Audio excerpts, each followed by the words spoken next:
समोसे वाला, गर्मा गर्म समोसे वाला, स्वादिष्ट और ताजे समोसे वाला। एक बार खाओगे तो बार बार आओगे।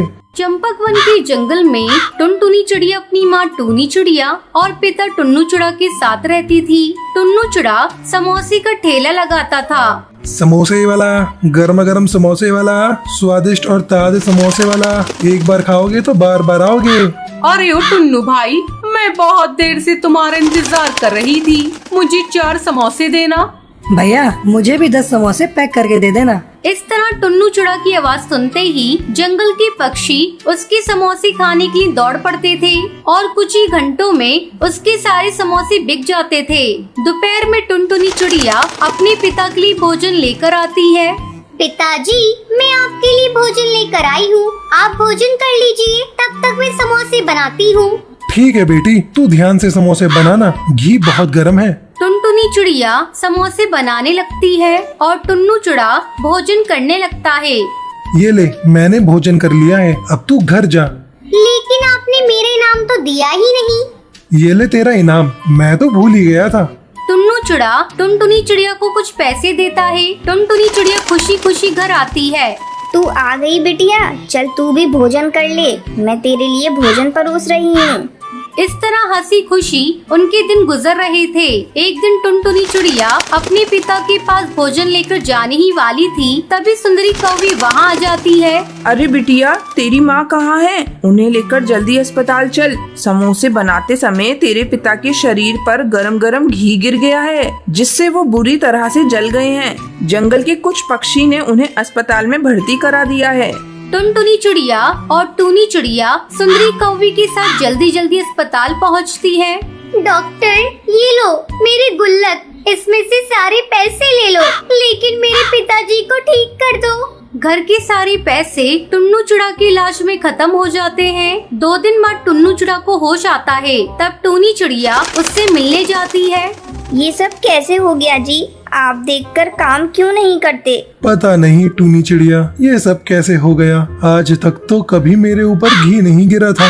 ज्यादा मत बोलो जी, डॉक्टर ने तुम्हें कुछ दिनों तक आराम करने को कहा है।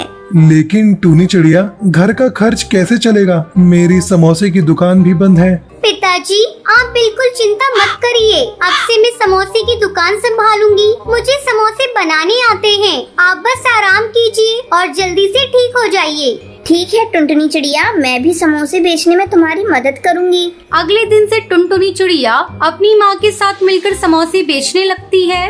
इस तरह कुछ दिन बीत जाते हैं। ऐसे में एक दिन एक पक्षी उसके ठेले पर आता है। टुन्नू चिड़े की समोसे की दुकान यही है? हाँ यही है जी, कहिए क्या बात है? वो मेरे कड़कनाथ सेठ जी ने मुझे यहाँ भेजा है। उन्हें 200 समोसे चाहिए, उनकी बेटी का जन्मदिन है। हर बार वो टुन्नू चिड़े से ही समोसे बनवाते हैं। बन जाएंगे कालू भैया, आजकल मेरे पिताजी की तबीयत बहुत खराब है, इसलिए मैं और मेरी माँ समोसे बेचते हैं। आप मुझे सेठ जी का पता दे दीजिए, मैं वहाँ समोसे पहुँचा दूंगी। कालू कौवा टुनटुनी चिड़िया को सेठ जी का पता दे देता है और साथ में 2000 रुपए भी एडवांस देता है। ये देखकर दोनों माँ बेटी खुश हो जाती है और समोसे बनाने में जुट जाती हैं। 2 घंटे की कड़ी मेहनत के बाद टुनटुनी चिड़िया और उसकी माँ मिलकर 200 समोसे बना लेती है और टुनटुनी चिड़िया उसे सेठ के पते पर ले जाकर पहुँचा देती है। कड़कनाथ सेठ समोसे के बचे हुए पैसे देता है, जिसे लेकर टुनटुनी खुशी खुशी अपने घर आती है। फिर वो पैसे अपने पिताजी को देते हुए बोलती है, पिताजी ये लीजिए 5000 रुपए। आज मैंने कड़कनाथ सेठ के लिए 200 समोसे बनाए हैं, उसी के ये पैसे हैं। एक साथ इतने पैसे देखकर टुन्नू चिड़ा बहुत खुश होता है। टुनटुनी, ये सब तेरी मेहनत और लगन का नतीजा है, नहीं तो हम लोग आज बर्बाद हो गए होते। कुछ दिन बाद टुन्नू चिड़ा पूरी तरह से ठीक हो जाता है और समोसे बेचने लगता है। अब समोसे बेचने में टुनटुनी चिड़िया भी उसका हाथ बटाती थी। इस तरह उनका पूरा परिवार खुशी खुशी रहने लगता है। सुंदरवन जंगल में सुंदर सुंदर चिड़िया रहा करती थी। एक दिन टूनी चिड़िया के यहाँ एक नन्ही चिड़िया का जन्म होता है। उसे देखकर डॉक्टर बुलबुल कहती है, टूनी चिड़िया, ये लीजिए आपकी नन्ही चिड़िया। आप ही क्या मजाक करती है? क्या ये मेरी बेटी है? मेरी बेटी इतनी बदसूरत, लगता है आपने मेरी बेटी को किसी और की बेटी से बदल दिया है। नहीं टूनी चिड़िया, यही आपकी बेटी है। खबरदार, जो आगे से मेरी नन्ही चिड़िया कहा, ये मेरी नन्ही चिड़िया नहीं है। मैं इसे नहीं जानती। चिड़िया बहनों, इस चिड़िया को ले जाकर जंगल में छोड़ दीजिए। मुझे इसकी सूरत बिल्कुल पसंद नहीं। लेकिन टूनी चिड़िया, ये तो आपकी ही बेटी है। हम लोग इसे जंगल में कैसे छोड़ आए? जंगल में कई जानवर होते हैं, वो इसका शिकार कर लेंगे। अच्छा है तो इसका शिकार कर लेंगी। मुझे तो उससे छुटकारा चाहिए। चिड़िया उस नन्ही चिड़िया को लेकर सुंदरवन जंगल पहुंचती है और उसे एक पेड़ के नीचे छोड़कर वापस टूनी चिड़िया के पास आ जाती है। शाम को वहाँ से एक जादूगरनी गुजर रही होती है। अरे किस निर्दयी माँ ने इस नन्ही चिड़िया को यहाँ जंगल में छोड़ दिया। मैं अपने जादुई शीशे में देखकर अभी पता लगाती हूँ। जादूगरनी अपने जादुई शीशे में देखकर चौंक जाती है। अरे ये नन्ही चिड़िया तो टूनी चिड़िया की बेटी है। कैसे निर्दयी है टूनी चिड़िया, जिसने अपनी नवजाती चिड़िया को जंगल में छोड़ दिया सिर्फ इसलिए ये काली है। अब मैं इसे पाल पोस कर बड़ा करूँगी और एक दिन इसे बताऊंगी कैसे इसकी माँ ने मरने के लिए इसे जंगल में छोड़ दिया था। जादूगरनी नन्ही चिड़िया को उठाकर अपने घर आ जाती है। वो उस नन्ही चिड़िया का नाम टुनटुनी रखती है। धीरे धीरे टुनटुनी चिड़िया बड़ी हो जाती है। एक दिन, टुनटुनी चिड़िया, आज मैं तुझे एक खूबसूरत चिड़िया बना देती हूँ। अब तुम अपनी माँ के पास जाओगी और उससे पूछोगी कि उन्होंने किस बात की सजा तुम्हें दी थी।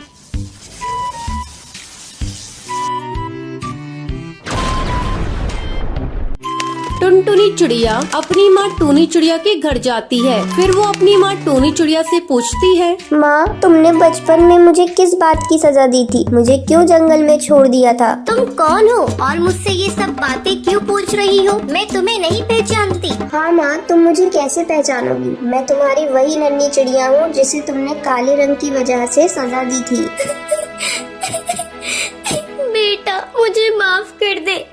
लेकिन जब मुझे मेरी गलती का एहसास हुआ, मैंने जंगल में तेरी बहुत तलाश करवाई, लेकिन मुझे तू कहीं नहीं मिली। बेटा, मैं डर गई थी तुझे देखकर, कहीं सारी चिड़िया मुझे ताने ना दे। मैं मजबूर हो गई थी बेटा। आप तो मेरे गले लग जा। कई सालों बाद तू मुझे मिली है। नहीं माँ, मैं केवल तुम्हें ये बताने आई थी कि तुम्हारी बेटी आज भी जिंदा है। सालों पहले मैं आपके लिए तरसती थी, लेकिन अब आप मेरे लिए तरसोगी। मैं मजबूर हूँ माँ। मैं अपनी बूढ़ी माँ के पास जा रही हूँ, जिन्होंने मुझे पाल पोस कर बड़ा किया और मुझे इतना सुंदर बना दिया और मुझे इतना सुंदर रूप दिया। इतना कहकर टुनटुनी चिड़िया वहाँ से चली जाती है और अपनी बूढ़ी माँ के साथ खुशी खुशी रहने लगती है। तो ये थी आज की कहानी। आज के लक्की विनर्स के नाम ये रहे आपके स्क्रीन पर।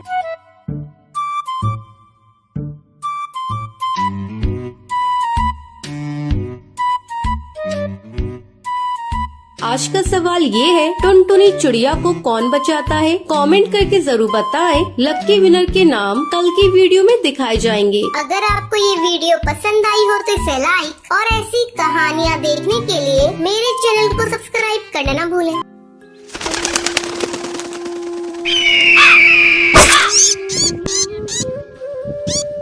रामपुर के जंगल में टुनटुनी चिड़िया अपने माता पिता के साथ रहती थी। उसके माता पिता पुराने ख्यालों के थे। एक दिन टुनटुनी चिड़िया स्कूल से पढ़कर घर आई तो उसकी माँ सुंदरी कौवी उससे कहती है, बिटिया, कल से तेरा स्कूल जाना बंद। माँ, मेरा स्कूल जाना बंद क्यों होगा? कल से मेरी परीक्षा शुरू होने वाली है। टुनटुनी चिड़िया, मैंने तुझसे एक बार कह दिया ना, कल से तुझे स्कूल जाने की कोई जरूरत नहीं। कल तुझे देखने तेरे ससुराल वाले आ रहे हैं और अगले हफ्ते शादी है, इसलिए तू अब से घर में रहेगी। लेकिन माँ, अभी तो मैं बहुत छोटी हूँ। आप लोग मेरी शादी करना क्यों चाहते हैं? मुझे अभी शादी नहीं करनी, मुझे तो पढ़ना है। अरे करमजली, जरा धीरे बोल। तेरे पिताजी ने अगर सुन लिया तो तेरे टुकड़े टुकड़े करके फेंक देंगे। अब जाकर जल्दी से हाथ मुंह धो ले। मैं तेरे लिए भोजन परोस रही हूँ। आज मैंने तेरी मनपसंद की पनीर की सब्जी और रोटी बनाई है। और हाँ, रात को पहले हल्दी और चंदन की उपटन लगा लेना, इससे चेहरे पर रौनक आ जाएगी। माँ ऐसा मेरे साथ क्यों कर रही हो? क्यों मेरी दुश्मन बन गई हो? किसी तरह मेरी शादी होने से रोक लो माँ, मैं तुम्हारे आगे हाथ जोड़ती हूँ।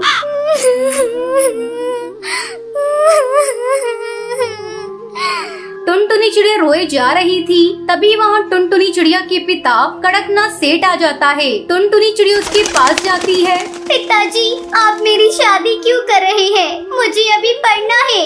टुनटुनी चिड़िया, तू कान खोलकर सुन ले, शादी तो होकर रहेगी। लेकिन पिताजी, बाल विवाह तो कानूनन जुर्म है। अगर पुलिस को पता चल गया तो आप सबको जेल हो जाएगी। कमबख्त, तू अपनी बकवास बंद कर। बाल विवाह हमारे जंगल की प्रथा है, इसे कोई नहीं बंद करा सकता, कानून भी नहीं। सुंदरी कौई, इसे ले जाओ और कमरे में बंद कर दो। मैं मेहमानों के सामने कोई तमाशा नहीं देख सकता। अगले दिन टुनटुनी को देखने उसका होने वाला पति गोलू चिड़ा और उसकी सास टूनी चिड़िया वहाँ आते हैं। गोलू चिड़ा टुनटुनी चिड़िया को पसंद कर लेता है और अगले सप्ताह दोनों की शादी हो जाती है और टुनटुनी चिड़िया की पढ़ाई अधूरी ही रह जाती है। नन्ही टुनटुनी चिड़िया के कंधों पर ससुराल की जिम्मेदारी का बोझ आ जाता है। ऐसे ही दिन गुजरने लगते हैं। एक दिन गोलू चिड़ा बाजार जा रहा था, तभी एक बाज उस पर हमला कर देता है और उसे अपना शिकार बना लेता है। इस तरह टुनटुनी चिड़िया छोटी उम्र में ही विधवा हो जाती है। इस बात का पता जब उसकी माँ सुंदरी कौवी को लगता है तो वो उससे मिलने के लिए आती है। अपनी माँ को देखते ही टुनटुनी चिड़िया चिल्लाने लगती है, चली जाओ यहाँ से। यहाँ क्या करने आई हो तुम? अब मैं तुम्हारी बेटी नहीं, तुम्हारी बेटी तो उसी दिन मर गई थी जिस दिन तुमने इसका बाल विवाह किया था। तुम मेरा घर बसाना चाहती थी ना, देख लो ऐसे बस गया मेरा घर। टुनटुनी बेटा, गोलू चिड़े की मौत ने तुझे पागल कर दिया है। कुछ दिनों के लिए तू मेरे साथ चल, तेरा मन बहल जाएगा। नहीं माँ, मुझे कुछ नहीं हुआ, तुम यहाँ से जाओ। मैं अपनी माँ जी को छोड़कर कहीं नहीं जाऊंगी। टुनटुनी बहू, जब तेरी माँ कह रही है तब कुछ दिनों के लिए अपने मायके चली जा।